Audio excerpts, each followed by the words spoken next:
Hello, everyone. Welcome to another exciting session with Kopi Events. As usual, before we start our show, here is the Kopi with Vance Mark. All right, cheers to everyone. All right, so I'm sure everybody is at home right now, on a beautiful Wednesday evening, right now after dinner. Yes, so let's start up on our topic today. So today's our topic is all about cervical, and because the cervical awareness month that we are going through in the month of January, and I have a guest speaker, which is she have actually been on our show before, and such a lovely doctor who shares a lot of informations pertaining to women's health, and she's a gynecologist. She's also an advanced laparoscopist and a urogynecologist as well. So let's invite her and let's kick the ball started. Hello, Dr. Hung. Can you hear me, Dr. Hung? Hi. Hi. Yes, I can. Thanks for Thank you, having me Doctor. on. Thank you for having. We inviting you for the second time on our show on this topic of cervical awareness month. Maybe, Doctor, maybe we even before we even start. I mean, you don't need any introduction because you've been here before. How is this cervical awareness month started, and why is it on in January? Why not? I know there are so many months there to talk about. Maybe is there a particular thing why is January? Is it because of the importance that given to the starting of the year? Is it one of the reasons why? No, it's not really. Well, unfortunately, there's only 12 months in a year, and there's Yeah. so many health problems that women can suffer from. Yeah. So January is cervical health awareness month, but generally every month we do have a focus on a certain women health issue. Mhm. So there's no particular importance. It doesn't mean that Mhm. December is the least important month, but generally Mhm. it's great that you're doing more awareness about cervical health because that tends to be an area that a lot of women, ignore. Mm. All right, Doctor. So I know we are going to go on a PowerPoint today, and the same time we're also going to talk a little bit on the a few slides and few questions. And I know some of our viewers also have already standing by with a few of their questions to ask yourself. Maybe perhaps before we even want to jump into the slides or even get into the topic as well. Doc, I mean, usually before every Kopi events, I will spend really a significant amount of time to understand what is the topic all about. And what I actually understand about this HPV and the pap smear test, and I went through a little bit more deeper, probably talk about the speculum, the scraper, the test, and so many things. It sounds as technical it is, but I just want to make sure that I get this right. So correct me, right? So there are two tests to be done. I mean, on a cervical, on the pap smear and the HPV. But could we say that HPV is also related to sexual activities? That's why it's been there because they say it's more about a virus. But is that can we conclude that as a findings or presentations? Yeah, so you're definitely right. HPV is sexually transmitted, but it's very commonly seen among sexually active adults. So there shouldn't be any taboo about it whatsoever. But in terms of screening for HPV tests and the pap smear is actually done exactly the same way. So usually most women get it done with the gynecologist, but there are Mhm. also options that you can get it done very easily at your nearby GP or even at your nearest polyclinic. These tests are very, very readily available and advocated by the Ministry of Health of Singapore. So there's absolutely no excuse why we should be ignoring our cervical Mhm. health. But generally, how it's done is that, yes, it involves a speculum, and usually there's a tiny, tiny brush that we use to brush against the neck of the womb, which is the cervix, to actually get some cells that we then look under the microscope to see whether there's any changes in the cells or any presence of HPV DNA material. So that's generally what we do. Mm. And doctor, and also is it because of the I mean the cells, right? I mean it's a bit strange why these cells are keep on changing, and especially pertaining to women's health.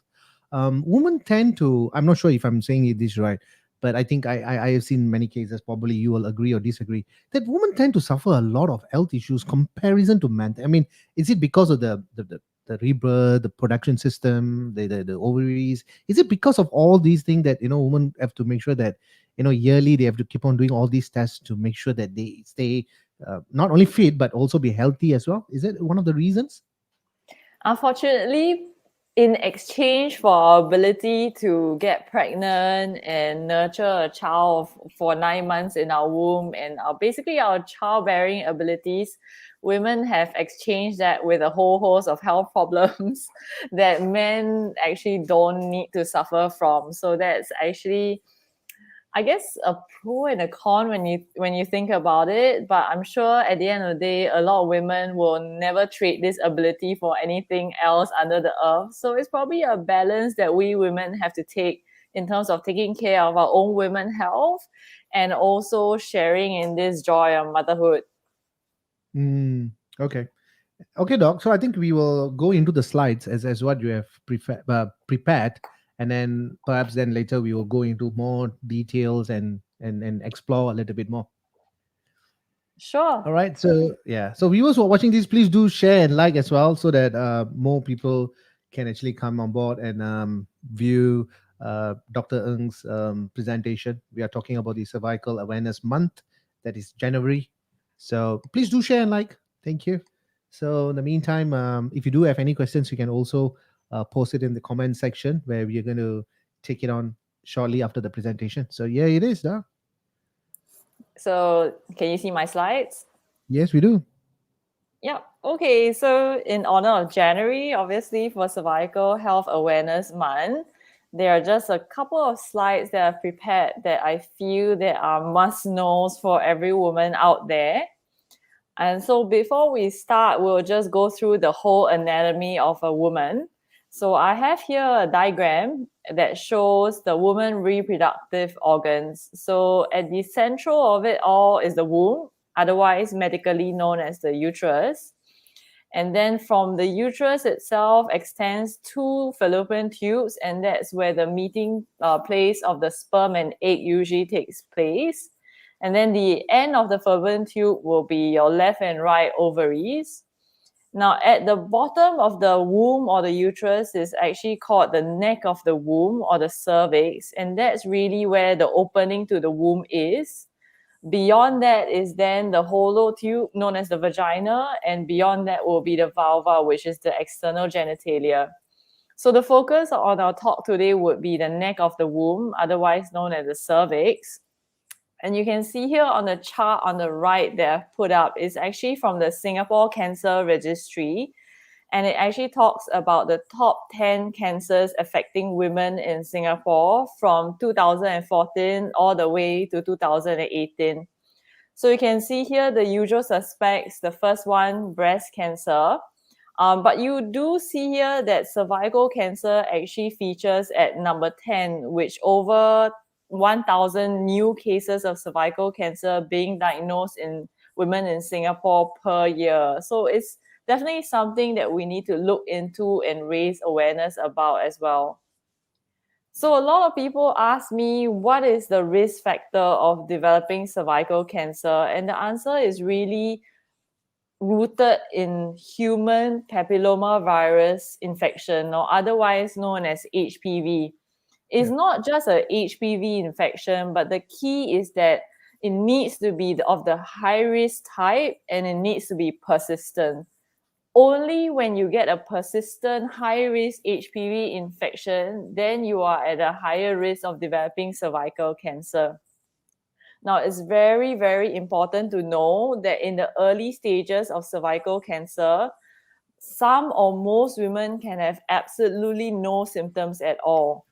But as the stage of cervical cancer progresses, some women can start developing certain symptoms. And these symptoms will include things like bleeding in between your periods. So, for example, if you are having regular periods once a month and suddenly you are experiencing bleeding in between your periods when you are not supposed to, like unscheduled bleeding, or if you're experiencing bleeding after sex and this is something new that you have not experienced before, or you have already attained menopause. So menopause usually refers to 12 whole months or 1 year of not having any periods, and then suddenly you're having bleeding all over again.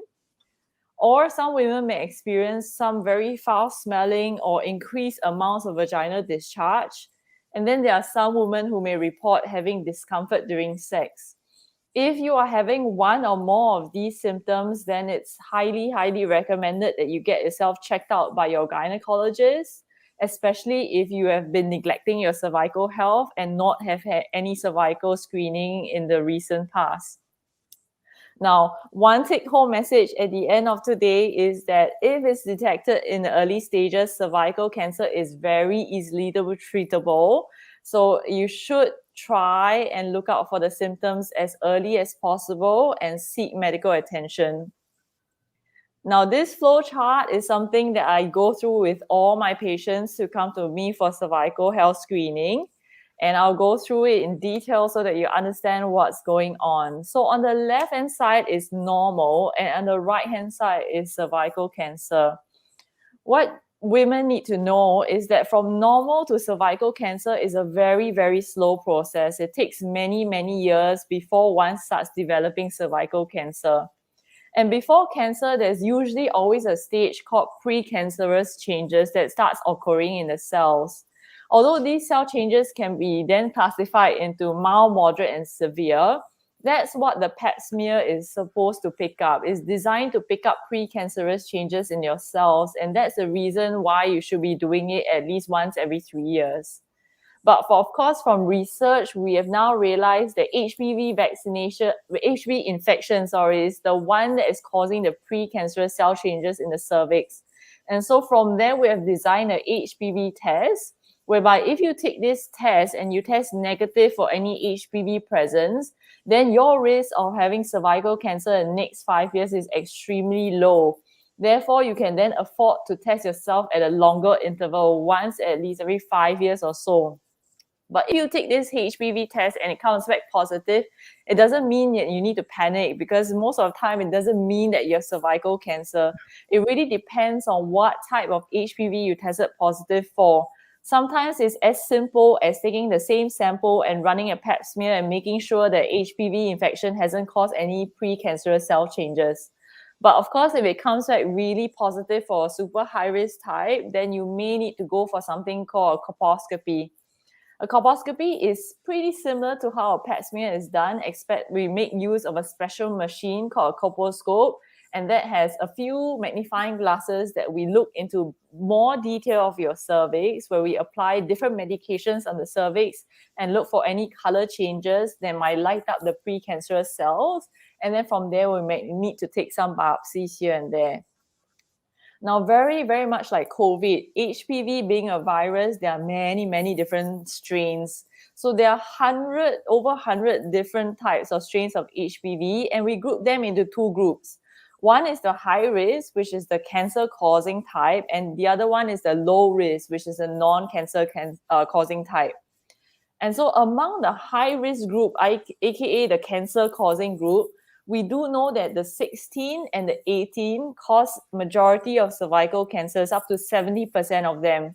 And among the low risk, which is a non-cancer causing HPV types, about 6 and 11 cause overwhelming majority of genital warts, which is troublesome but doesn't really translate to cancer. Now, this we have put from a health hub of Singapore, which is very, very readily available. And I encourage all women listening in here to visit this website to get very good and very concise information about your cervical health. So it talks about what women should be looking out for in different stages of their life. So when you are about 9 to 26 years old, then you should be looking into reducing your risk of cervical cancer with the HPV vaccination. And I'll be going through some details about the HPV vaccination in the subsequent slides. When you move on to the next phase of your life and you're between 25 to 29 years old and you've had sex before, then the top most recommended test is actually the pap smear test. And what the pap smear test does, like what we discussed in our previous slide, is it actually looks for abnormal changes in the cervical cells. Now, some people might ask me, why are we not doing an HPV test in this age group? And the reason is because in this age group, we do know that the immune system is very, very strong. So most HPV infections are usually cleared by your own body. So doing HPV tests in this age group may lead to some unnecessary stress and unnecessary follow-up tests as well. So the ministry's recommendation at this age group is still the good old PEP test. But when you reach an age of 30 and above and you have had sex before, the recommendations for the first line test is actually the HPV test. So as mentioned previously, the HPV test is done exactly the same way as the pap smear. And the only difference is that the HPV test will then check whether or not the cells from the cervix or the neck of the womb actually has the HPV DNA. And they actually zoom in to see whether is any high risk HPV strains that are present in your body. So this is what you should be looking out for when you are 30 years and above. Now, a little note on the HPV vaccination. There are mainly 3 types of HPV vaccination that's available in Singapore. The one that came out earliest on the Singapore market is called the Cervarix. And then subsequent to that, something called Gardasil 4 came out. And the latest version of the HPV vaccination is actually called Gardasil 9. Now, they all cover some form of HPV. The earliest type, which was the Cervix, covered 16 and 18. So if you remember, 16 and 18 actually cause 70% of all cervical cancers, while the other high-risk subgroups like 31, 33, 45, 52, and 58 added together with 16 and 18 causes about 90% of cervical cancers. So the coverage for Gardasil 9 is obviously higher than the older HPV vaccines of Cervarix. They also cover in the Gardasil the HPV 6 and 11, which, if you remember in the previous slide, causes about 90% of all genital warts. So in terms of getting a Gardasil vaccination, you will be affording yourself some degree or good degree of cervical cancer protection, as well as a very good level of protection against genital warts. Now, in terms of MediSave coverage, if you're between the age of 9 to 26, there is MediSave cover that you can claim for if you go for the Cervarix or the Gardasil 4 vaccinations. But unfortunately, because the Gardasil 9 is still a relatively new vaccine in the market, it is not MediSave claimable. Now, these are the top 2 questions that my patients typically ask me in the clinic. And it's a very, very common misconception that we hope to clear up in this session today. So there'll be a lot of women who say, actually, I only had sex once in my lifetime, or, it's been more than a decade or like 20 years since I last had sex. Why do I still need cervical cancer screening? The answer is yes, you still need to do regular cervical cancer screening. And remember, the reason is because the time from normal to development of cervical cancer is very, very slow and very, very long. So as long as you have had sex before, we do recommend that you have regular cervical cancer screening so that if there's any problem, we can pick it up really early and treat it well as well. The second topmost question that I do get from patients, and this is from the cohort of women who have had gone through a series of HPV vaccinations. So they come to me and they said, actually, I've already done the vaccination. Do I still need cervical cancer screening? Isn't it supposed to protect me against cervical cancer? Now, it's very similar to the COVID vaccine. So you can have the COVID vaccination, but still get COVID infection. So the cervical cancer vaccination is exactly the same. You have to remember that protection is not 100%. So in the event that you don't lie within the coverage or you are infected with a different subtype, you would still recommend that you have regular cervical cancer screening. It doesn't mean that you have an HPV vaccination, you have a batch against like all protection of HPV or all protection against cervical cancer. Is not the case. So we do recommend that women, in fact, we emphasize that even if you have completed the HPV vaccine, you still need regular cervical cancer screening.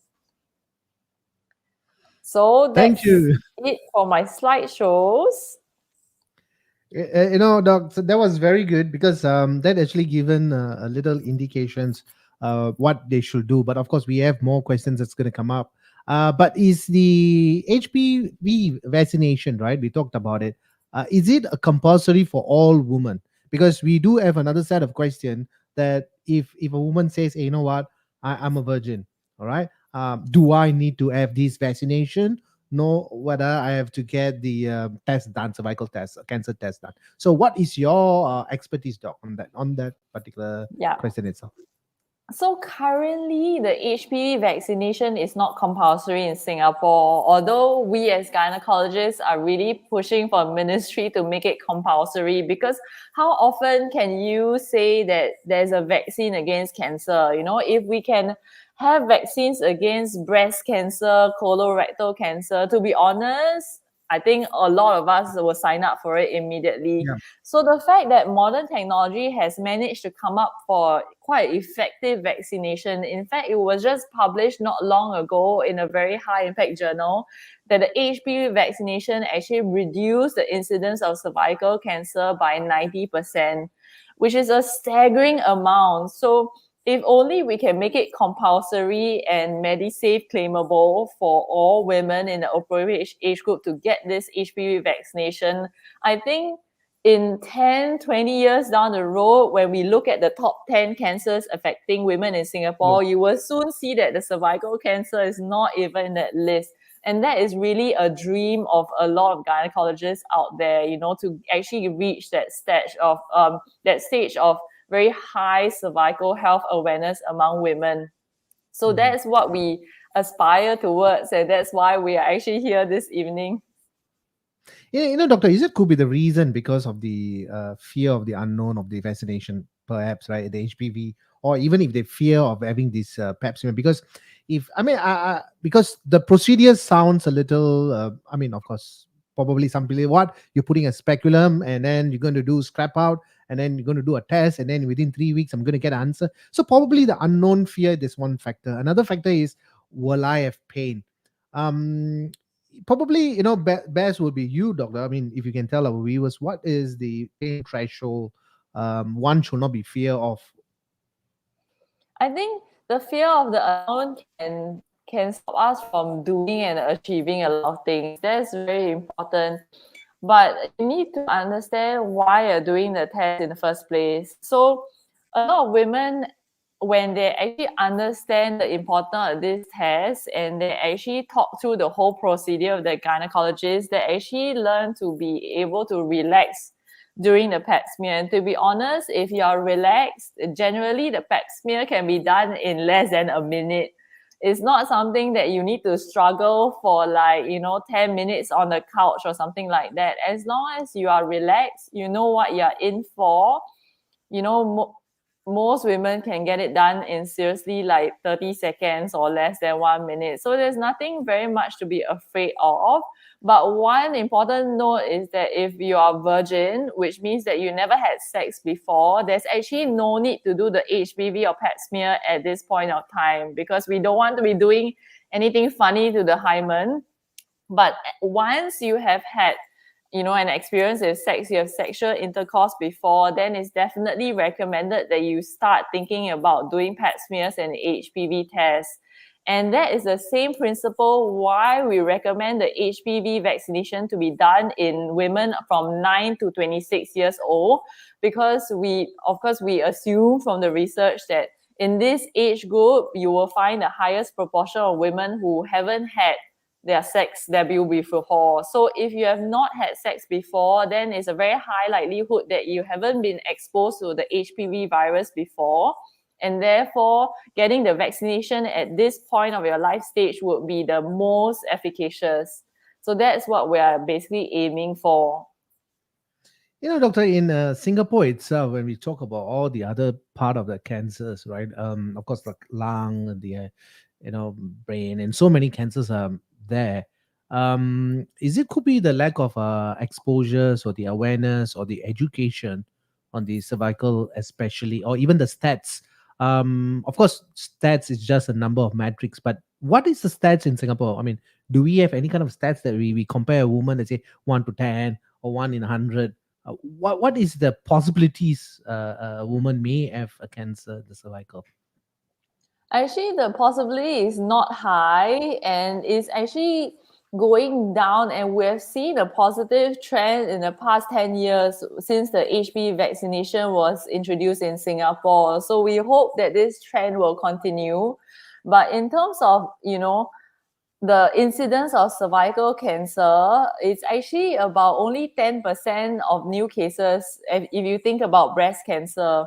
So, although breast cancer is very highly publicized, it's almost a ritual that a lot of women know that they need to go for mammogram screening, but it's somehow not as intuitive that they want to go for cervical screening. In fact, most of the women that I see who start off their cervical screening is only opportunistic. So only after they've delivered their child, and then we start talking about the other health issues that you need to take note of.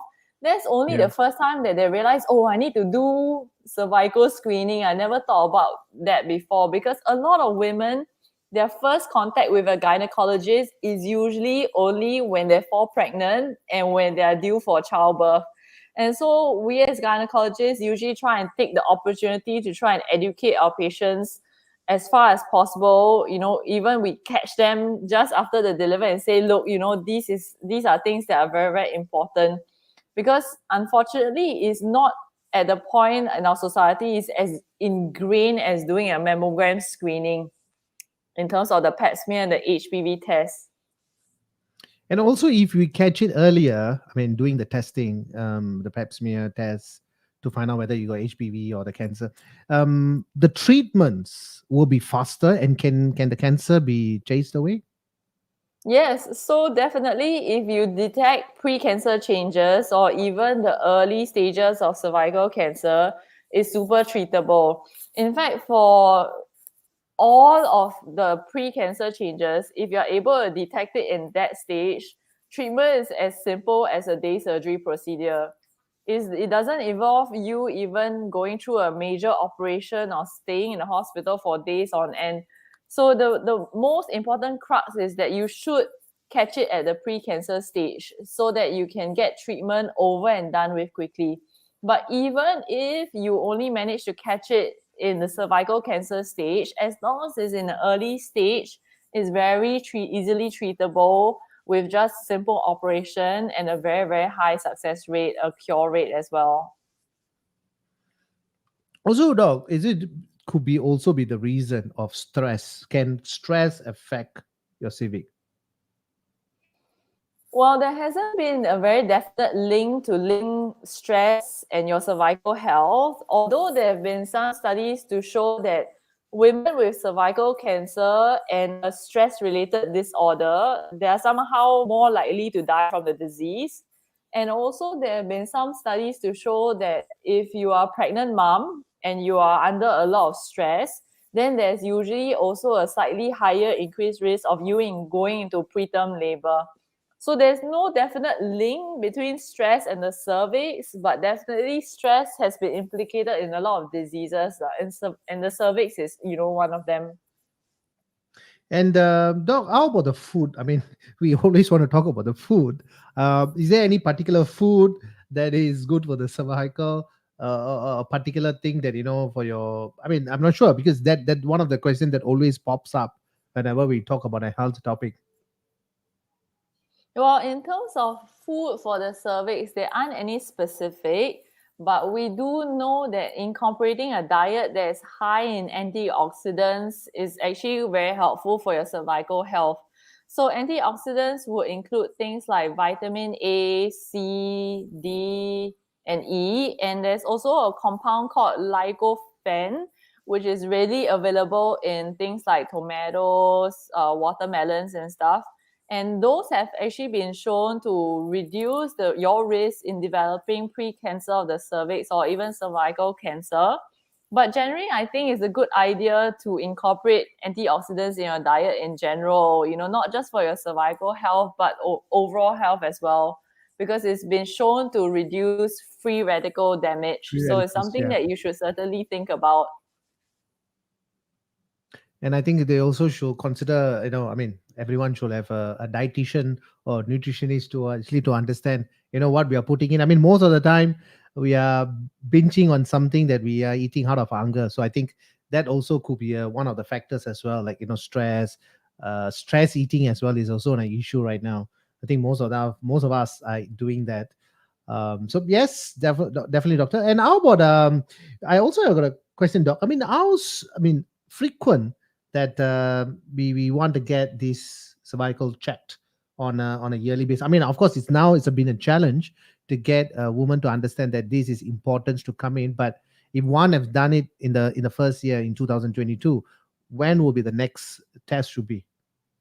So it really depends on your age and what test that you did. Unfortunately, in this COVID pandemic, I've seen many patients shelve their cervical health right at the bottom of their priority list. So I've actually seen patients come in who said, "Oh, the last cervical health screening that I did was pre-COVID." And then you think about it, oh, that was already about 3 years ago because COVID doesn't seem to be going away anytime soon. Yeah. But it's very important to realize that, even amidst this COVID pandemic, there are other health issues that will still go on and still require your attention. So if you are between 25 and 29 and you're having a pap smear done, then it's recommended that you do once at least 3 years. However, if you're 30 and above and you're opting to do a HPV test, then you can afford to do it at a longer interval, like once in every 5 years. But that's the intervals that we're recommending is dependent on the test result. So if the test result comes back negative, then obviously you can do it once in 3 if it's a pap smear, or 5 is a HPV test. But if your test result comes back, abnormal, then you will need to discuss with your gynecologist to see, A, do you need further investigations, or B, do you need some form of treatment, and what is the appropriate follow-up interval? Because for abnormal results, even though it means that you don't have cervical cancer yet, but the importance is regular monitoring so that you can catch it in the event it turns to pre-cancer or early cancer, so that you can catch it fast. Doctor, what will happen in the last stages? I mean, if someone have not done the test, and then if there will be any presentation if they already have it as cervical cancer, and then will there any kind of presentations that they need to know? Probably I got this out of five, I got these three, so I better go and see my gynecologist, because most of the time, whether there's a sign or symptoms or pain, people tend to ignore. If they got a pain, they will say, oh, it's okay, fine, I'll put some ointment.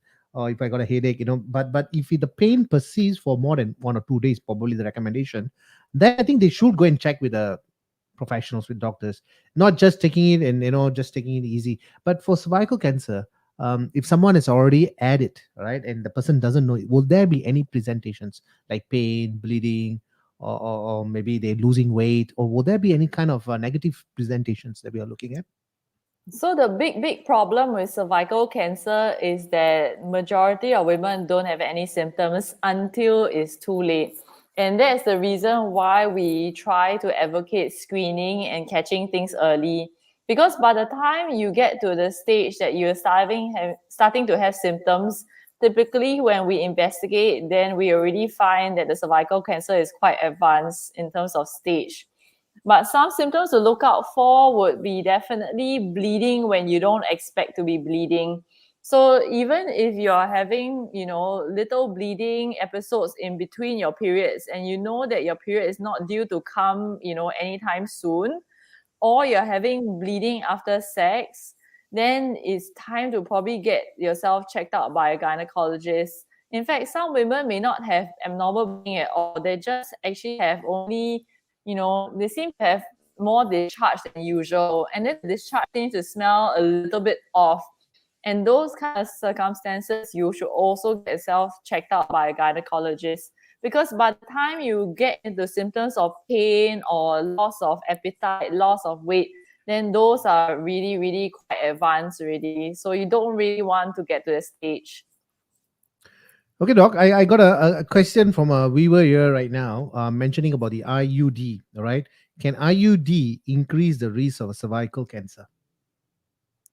So technically not, because the IUD is, or otherwise for the rest of our audience, the IUD is actually a short form for intrauterine contraceptive device.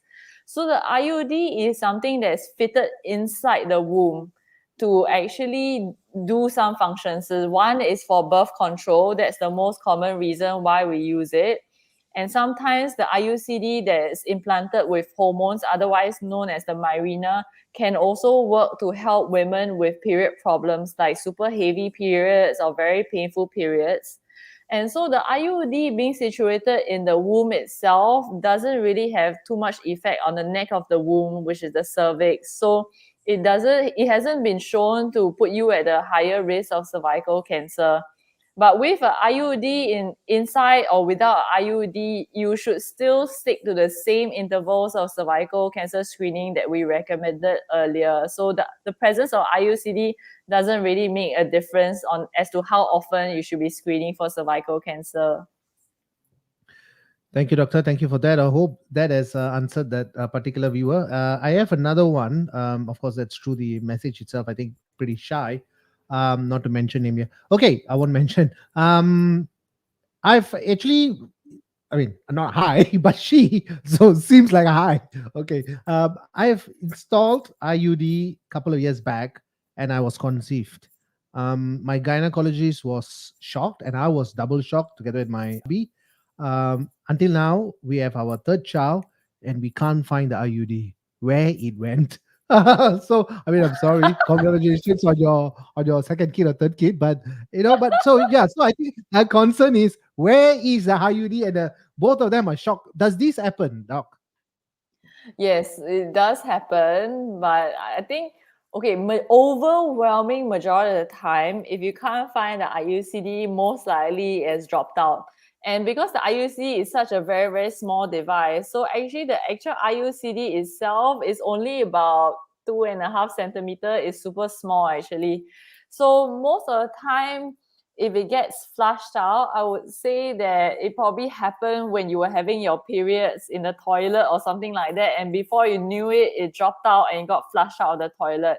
But of course, there's still a very small chance that the IUCD might have migrated the other way. That means, through the womb into the tummy or something like that. Usually that is very rare. So your gynecologist will have probably checked that out. Sometimes maybe do an x-ray or even a blood test to see whether the IUC is still kicking around. Very unlikely. So given that you have conceived 3 times after the IUCD has gone missing, if you want to close shop after this, you might want to consider another form of birth control that maybe works a Okay. bit better for you. But generally, I would say the IUC is actually supposed to be very, very effective in preventing pregnancy as long as it stays in the right place and it doesn't drop out. So there's still a small percentage that it can get lost or it get flushed out, right? All right. Oh, that also explains to that particular viewer as well. I have one more, doc. It said, do all HPV strains cause cancer? No. So there are many, many different strains of HPV, and there are two main groups. So there's the cancer causing group and the non-cancer causing group. So non-cancer causing groups are the ones that are just a bit troublesome, but they don't actually eventually lead to cancer. And so we do see them quite commonly in the form of genital warts or even anal or vulvar warts. We see them around the vagina. And those are typically caused by the non-cancer causing HPV. The cancer causing HPV are what we call the high risk kinds. And as we talked about earlier, the two main numbers that we usually look at are type 16 and type 18, because we do know now that they cause, about 70% of all cervical cancer. So it doesn't mean that you have a HPV that you need to freak out because it's definitely going to cause you cancer. It's very, very important to understand which type of HPV you got infected with. In fact, even if you got infected with one type of HPV, research has shown that it's quite rare for one woman to be infected with multiple HPV types at the same time. So it doesn't mean that you are infected with one type of HPV means you really got all the other 100 types of HPV. It's really not the case.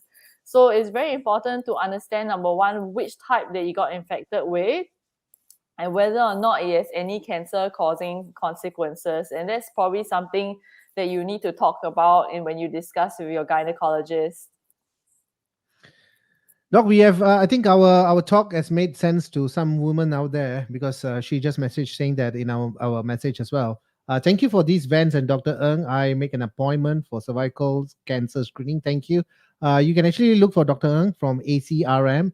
Where are you located at, Doctor? I'm currently at Glen Eagles Hospital. Okay. You can also Google Dr. Ng Kailin to get more information about her, and you can actually make an appointment with her as well. So, Doc, I mean, I mean, in the previous session, I think a couple of weeks ago with Dr. Sriram, the vascular surgeon, also came on board. We talked about a lot about women's issues. But, it seems like, there's a couple of tests that a woman have to do on a yearly basis, but there seems to be a lot of screening. I need to do my mammogram. I need to do my pap smear. I need to make sure that my ovaries are good, my uterus are fine. I don't have fibroids, and so many things. It seems like when a woman is born, you probably might have a checklist and say these are the checklists that you need to do. Well, perhaps the man. I know. I mean, I'm not comparing here, but it seems like there's a couple of issues that a woman should take note of their health. Probably should we just touch that a little bit on doc, so that a woman out there Yeah, will also sure. understand. So, if we were to run through the different life stages of a woman, when you are like a teenager, like, when you hit pre-puberty at about 9 years old to 26 years old, you don't actually have to do much in terms of screening, but more in terms of preventative work, like the HPV vaccine, like what we talked about. Then when you reach the age of 25 years old to just before 30 years old, then it's time to consider your pap smear screening if you ever had sex before. Once you hit 30 years old, then it's probably time to switch to a HPV test because that's been shown to be more effective in the older age group. And then once you hit 40 years old, it's time to start doing your mammogram screening. So as we said earlier on, the pap smear, if it's negative, you should do it every 3 years at least. And the HPV test once every 5 years at least. Now, when you hit 40 years old, the mammogram should be done once a year. So from 40 to 50, that's yearly mammograms that you should be looking at. And then once you hit the age of 50 years old, then you should still continue with a mammogram screening, but the Ministry of Health says that you can take a small break and do it once every 2 years. Now, from the start to the end of this, any time when you experience any issues, let's say in terms of your menstrual cycles, your period problems, or you start encountering issues with, trying to get pregnant or your fertility issues or something like that, then it will be time to check in with a gynecologist. And that's when you start getting your baseline ultrasound pelvis. And on the ultrasound pelvis, we will then look for the common gynae conditions that can affect women. So things like fibroids that can grow in the womb or cysts that can happen in the ovaries and stuff like that. So it is not easy to be a woman, but ultimately, if you can keep track of your own health, then you should be able to catch most problems very early, because most of the problems actually, when caught early, are very treatable. Yeah, thank you for that, doc, because it definitely eye opener for a lot of women out there also, because this video is recorded as usual and it's in our social media, so anytime they can actually pop into that and view it. Doc, also talking about that, it's like you bring up a very excellent point. All these tests are very necessary, but we are just talking about the woman, the ovary system, the uterus, and the womb, and so forth. But we also need to make sure that we do our HbA1c test. We want to do our blood test. We want to do our cholesterol test. We want to make sure that our weight are fine with the BMI, and so many medical tests that we need to do to take care of this piece of equipment, machine, body. So I think it's a high maintenance rather than having a car. Car you just send for 1 year, once a year or maybe twice a year, and get it all done. But for the human body, I think you have to do so many tests to make sure that you take care of that, right? Correct. So what I highlighted just now is more specific to women, but unfortunately, we still need to take care of the other general health as well. So I usually tell my patients once they hit the age of 40, then they need to look into other aspects of their general health as well. And that's when your cholesterol screening starts coming in. Your screening for high blood pressure, pre-diabetes. In fact, diabetes is extremely common in Singapore. About 1 in 10 adults will have it. So it doesn't discriminate between men and women, unfortunately. So Yeah. you do have to get all these things screened. And then later on in life, when you are menopausal for many years, there's one extra disease that women suffer from that men usually don't suffer, and that's actually osteoporosis. Osteoporosis. Yeah, correct. So unfortunately, while we're quite protected with our estrogen during our reproductive years, once we hit menopause, our bone density actually drops a lot drastically than what men experience. So we start running into problems of osteoporosis or osteopenia is actually the stage before osteoporosis when your bones start becoming brittle. So that one you will also have to start thinking about once you hit your menopausal years to do a baseline screening at least to understand where your bone health is. And so please remember to start taking your calcium supplements. Yeah. Unfortunately, men don't go around having osteoporotic fractures, but women do. So it's overall quite tough to become a woman. Yeah, doc. I mean, it seems like, and I mean, amazing stuff. That so many things that you have shared today. I'm sure it will be definitely will be highlighted for a lot of women out there who are watching this. Thank you. If you're seeing this, please do share and like. Dr. Ng Kailin from the ACRM. So if you do want to contact her, you can always Google her up. And is there any particular website or any contact details that they can look for, doctor? They can probably just Google my name, and Okay. yeah, nowadays everything is on the net. But in Right. terms of screening, I want to, make a point and say, screening options are everywhere. There are there's some threshold that some women feel that, oh, it's so troublesome, I need to go all the way to see a gynae just to get the screening done. Of course, the gynae will be able to do your screening very effectively, but if you find that it's very difficult to get a gynae or very far away, you have to remember that there are options available everywhere around you. So there are GPs who can do your screening, there's the polyclinic, and there's also gynae. So the first step is always the hardest. There's a Chinese saying that the journey of 1,000 miles actually begins with a single step. So as long as you're able to take the first step to get the screening done, I think that after you get that hurdle over, you'll find that things get a lot easier down the line. It's always the first time that you go for the screening, the first time that you do anything that is always the hardest. So that's Doctor, I think we really miss. I what we think hope. I think we missed one part. I think we missed endometriosis as well. We talked about that on our last talk session. I think that Correct. one also is there a particular test also, right? Is they got to see whether they have this particular endometriosis as well? So usually endometriosis will manifest in certain period problems like super painful periods and all that. So if you do start encountering that, then yes, you will need to check in with a gynae because we will have to do an ultrasound pelvis and see if there's anything going on. So many things that a woman needs to look out for, unfortunately. Yes, I still clearly remember we mentioned this in the endometriosis. We talk about it. So yes, doctor, thank you so much again on the topic of the for the month of January on the cervical health awareness, to share the woman's issue and what they should do and what kind of test they should be there. What is the frequency? So thank you so much, Doctor Ng Kailin, for joining us again at Kopi with Vance. Thank you so much, Thank doctor. you for having me. Thank you. We'll catch up soon again. Thank you. So yes, that was Dr. Ng Kailin. So she's the a speaker for today for the topic of Cervical Health Awareness Month. Who she shared, I think, a lot of valued experiences that she actually shared, and I think a lot of women out there who are watching this, I think, it's very crucial that you need to take note of all those stuff and precautions as well. So pains, presentations, if you have certain things that you should also take note. I hope you have enjoyed this session today. Yes, for the month of January, we are also going to cover glaucoma. All right, a glaucoma topic, which is the next week. We have an eye specialist who's coming on board.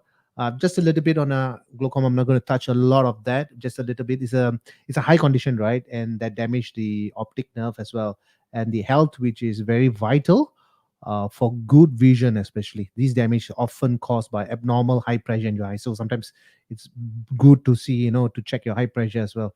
In fact, glaucoma is one of the leading cause of blindness for people over the age of 60.